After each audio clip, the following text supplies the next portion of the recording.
question. Sige. Kamusta ka sa imong ka-eskwela? How are you? Okay. Asa nga Fine. Like, 50-50 okay, 50-50 dili kay. Nga naman. Pressure kayo. Kwan. Pressure jud kay kwan. Pressure siya kay mga activities kanang patong-patong ang mga deadlines ano ta. Samot na parang last week na kwan kanang nagduwa ng exam tapos ang mga activities kay gikuan na short of time na bitaw mi kay ma-practice na mi para sa completion. So, do you make friends? Naka mga friends? Yeah, sila. So, are you coping with the learning demands? So, nakaya na ba ni mga deadline? Yeah, kay kwan man, we love cramming. Crap. Okay. Can you describe your study habits and routines? Describe them mo kung time management ba ka? Wala jud ko time management. Like magbuhat na jud ko og kanang activities pag kanang example kay ugma ipasa na ni. Usa pa mag-cramming pagka kuan. So how do you think these habits affect your performance? So, kamusta yung assessment? Goods lang. Dagko naman score? Yeah, and Okay na bang pag-cramming? yeah, actually I am honor student. Okay, next. Hilingon jud kayo ay. Sorry jud kayo. Do you feel the instruction provided in class adequately prepares you for the assessment? Why or why not? Kanang mga tinudlon sa mga teacher, mga report, kanang na-prepare ba ito sa imong pag-take of exam or walay natabang? Good, kwan siya, daw ko siya impact kay kwan, usa na gid atong knowledge kung without sa ilang kwan, sa ilang instructions, sa ilang mga ideas. Mara. Can you give specific examples, like examples man na what has or worked well in class? Like, Some examples. Can you give specific examples of what has or worked well in class? Actually, number 2. gara jud ko jud. Ay, unsa tong instruction nga hindi mo madili appropriate mo ba? Wala sa may training mo. Wala. Naktawan ako number 2. How do you typically prepare for assessment? Kung may mga quiz, usa ka mag-prepare. Kaya nang kasi mo the way nga magtuon ka. Dili mag-study. Magsulat. Sares, since so fearing na jud ko kay dili jud ko ganan og kanang kaya bitaw mag-study. Study bitaw sa paper like more on memorization ana. Kailangan madawag mo. Gusto ko kanang explain. Okay. Is there anything you would like to change or improve about your preparation? Yeah, na jud. Sound Kwan. Kanang akong kwan ba akong study habits like mag-study jud like dili ma distract bitaw sa phones ana. What resources do you use when studying for assessment? Like textbooks or mag-search ba ka? Kwan kanang sa base jud sa akong na notes sa mga important details sa teachers. Which of these resources do you find most helpful and why? Like Kaya usa siya nga kanang mas dali ka makatuon katong mga notes cellphone na notes, paper jud sa notebook with highlights ng mga importance. Do you feel that the assessments accurately reflect the material covered in class? Do you feel kanang ang mga assessment mga isa po exam ninyo nakuhan ba gyud ang katungtong na take up na lesson? Yeah. Ikaw jud. Pero sometimes kay dili tanan. Can you provide example of an assessment that you feel did not align with the class material? Kanang napay mga uban nga dili ma-align sa inyong gitun-an? Like, sa example? Wala naman. Kanang gipigin sa maestra nga, dili na dadalay sa iyong lesson. Layo na siya ba? Wala na. Nakakuan na siya na align. Okay. How do you manage your time in balancing schoolwork, extracurricular activities, and personal responsibilities? Gusto jud kayo i-balance jud.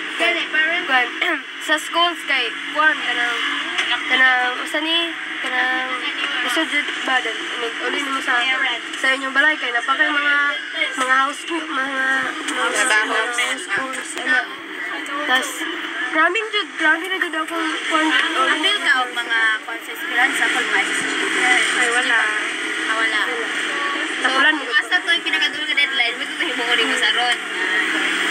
What strategies do you use to prioritize your class? Saan mo siya pagod? Kanya ko na ako. Kwan, I have a goal. Like, iset na ko ang mga importante.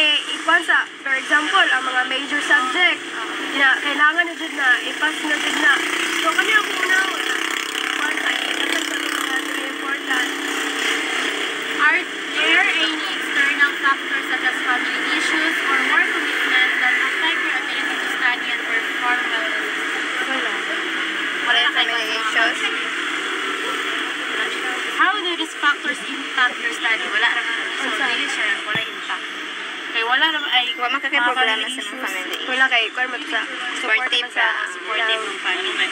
So, do you experience test anxiety or stress before or during? Yeah. How does it impact your performance? Kwan, usay kay dili ko makafocus. Like, wala jud ko sa minds kanang dili ko makakatch up doon sa lesson ba kay akong mind kay sinasa na ako. Saan mo siya pag what techniques or strategies do you use to manage? Wala. All I have to do is find out. Minsan mo stress reliever? Kanang mupayon akong kagalingon like magbuhat ko sa mga butaw na wala pa na ako nabuhat. What types of feedback do you receive on your assessments and how do you use this feedback to improve? Like, Mga assessment.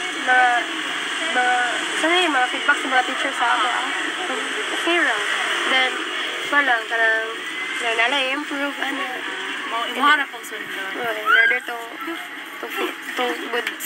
How do you feel about the feedback you receive? Is it helpful or do you need more specific guidance? Yeah. Actually, kuan siya. Kanang helpful ra. What suggestions do you have for the school or teachers that might help improve your understanding of the material performance assessment? Kaya nga, way sa pagtudlo sa teacher nga, Bakit dati ka maingon? makakuha sa mga istorya. Like, Like, kuan, kanang mo sa imo ang gusto nga, imong teachers ba dapat kanang specific yun siya magtuturo? yeah, dapat kay conjugate ka ng word to words, explain jud kung sa jud. Ma'am, ano ma? Have you discussed the suggestions with your teachers or the school administration? If so, what was the response? Nakakuan ba sila, nakanong ba sila, dapat sila mga suggestion box, mga ingana, or wala? So what else can you tell us? Usa pa yung mga wala ingana yung mga chika-chika lang. Ay. For me jud kay kuan kanang dili okay naman ang grade 10 kay kanang most of the sa amo is dili jud pressure ang major subject. Ang naka-pressure lang jud mo kay ang minor. Samot na ang MAPE kay okay man iyang teaching kay dili lang kayo kanang kuan ang ihang education ang ihang ginatudlo. Iyang ginatudlo pa sa mo is mga core values ba, mga sympathy, empathy, ana. Tapos kuan kanang kuyaw lang kay yang dagan sa yang kuan ba kanang policy kay 0 to 100 ra.